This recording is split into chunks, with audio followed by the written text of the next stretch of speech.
My guest right now is Kenneth Simon. He is the author of this book, The New England Handcraft Catalog, and we're going to talk about some fine handcraft right now. Welcome to you, Ken. Hi. Glad to have you here. Thank you. Now, this book tells people what? Tells you where to find fine handcrafts, contemporary handcrafts in the 6 New England states. It does that really in 2 different ways. One, it's a mail-order catalog of sorts that profiles, full-page profiles of 200 of New England's best craftspeople, gives examples of their work, talks about the craftspeople's background, what they do, why they do it, and how to order the work directly. And the first section is a travel guide to 125 of the best contemporary craft shops and galleries around New England. Well, there certainly are so many of them, and I guess people have to be very cautious about the kinds of, when it says fine handcraft, that it is the genuine thing. What is fine handcraft? Well, a fine piece of contemporary handcraft is something produced by hand by a professional artisan, as opposed to, let's say, decoupage or calico kits or any sort of a craft kit that you might see in hobby stores. Hobbyist crafts would not be fine handcraft. All these are fine and dandy, but they are not artistically creative, originally designed crafts that somebody is making a living at full time by producing. All right, now you've got with you some examples there, and if you could tell us, if someone picked this up in a store, these items in a store, how they could tell, other than maybe the artisan's name is written on it or whatever, but I'm sure there got to be more to it than that. All right.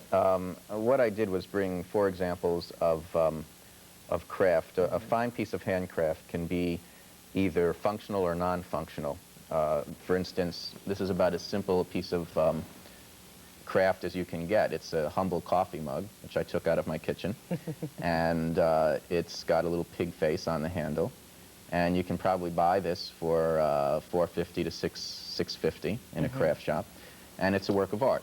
It's also a coffee mug. But how can you tell, though? Well, it's first of all, a fine piece of handcraft is signed, you know, somewhere, and it's you can tell by the irregularities. You could make these probably in a mold, but each one would be exactly the same. This, if you look at it closely, you can see on the inside where the person threw the mug, and you can feel the finger indentations, and you can see that it's not even along the edges, because no matter how proficient a craftsperson is, they cannot, and that's one of the beauties of a craft, they cannot reproduce themselves time in and time out.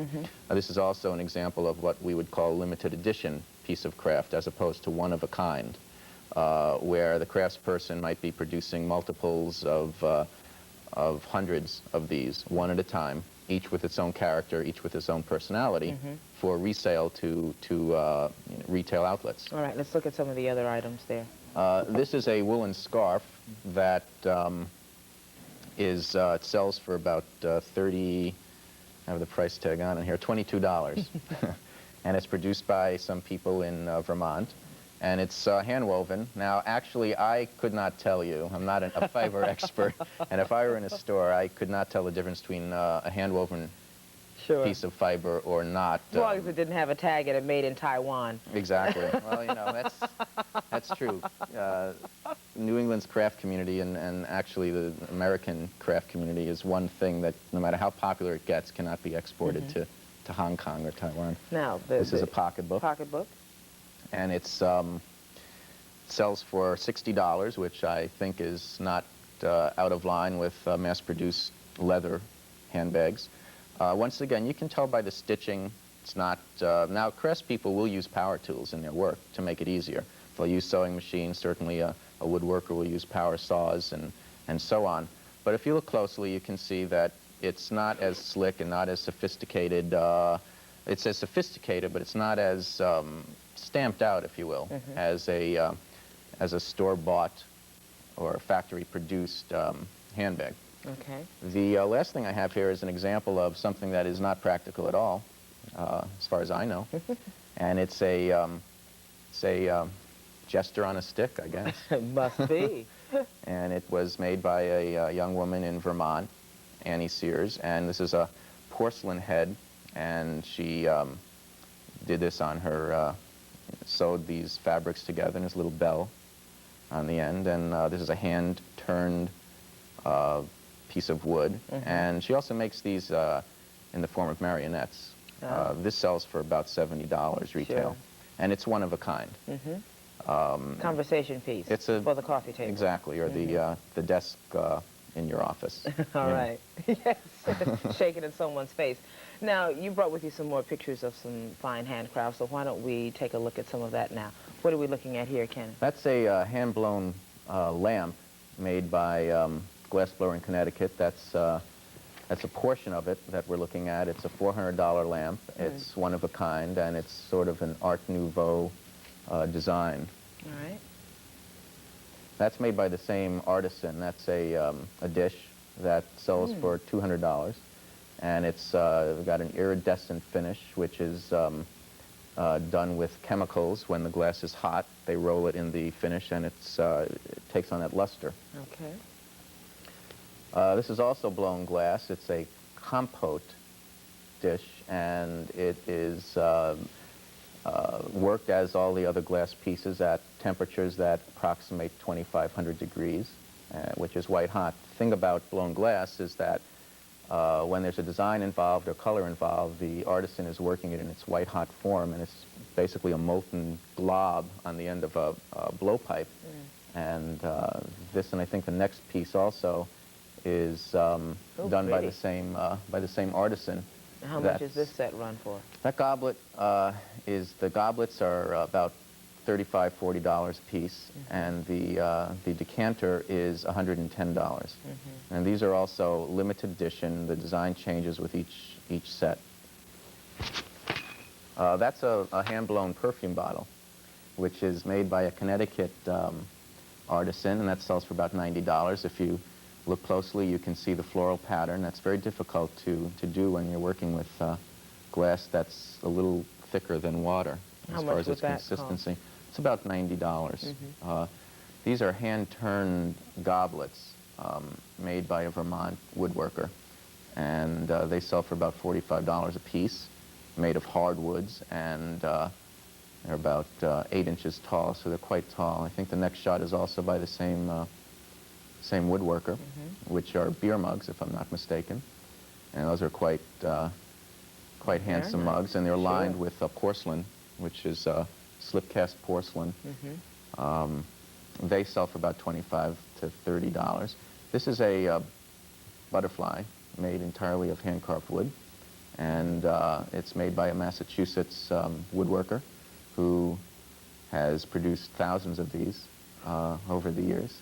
And he's also gotten into wooden flowers. This is a grouping of tulips, I believe, that sells. This is a custom one-of-a-kind piece, and it sells for $1,500. Wow. These are wooden rolling pins, and you can see that there's a landscape. Or would Very you just serviceable. hang that up? You could hang it up. That's the whole idea. And then you can also use them. These are made by the same person. They're cutting boards. These you would use one side for cutting and the other side for display.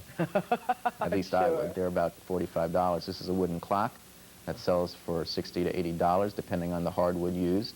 It's battery operated and is made by my brother, as a matter of fact, who's a Connecticut woodworker. And this is a portion of a lamp that is about 5 feet tall and sells for $200. It's reminiscent of a skyscraper. These are pewter pieces, which is made by a Cape Cod pewter smith. And once again, you've got $25 for the small mugs there, and the pitcher off to the right is about $50. And they're contemporary design, as are all of the pieces in the book. This is made by the same artisan, a salt and pepper shaker and a dish, serving dish. This is jewelry made of glass, which is sandblasted layers of glass to reveal the different colors beneath. And the earrings are $10 and the necklace is $40. And this is a close-up of the earring. It's an ear that it's on. These are tile pieces, abstract contemporary works that are about 2 feet by 1 feet, and they sell for $150, and they're one of a kind. And there's another example of the same person's work.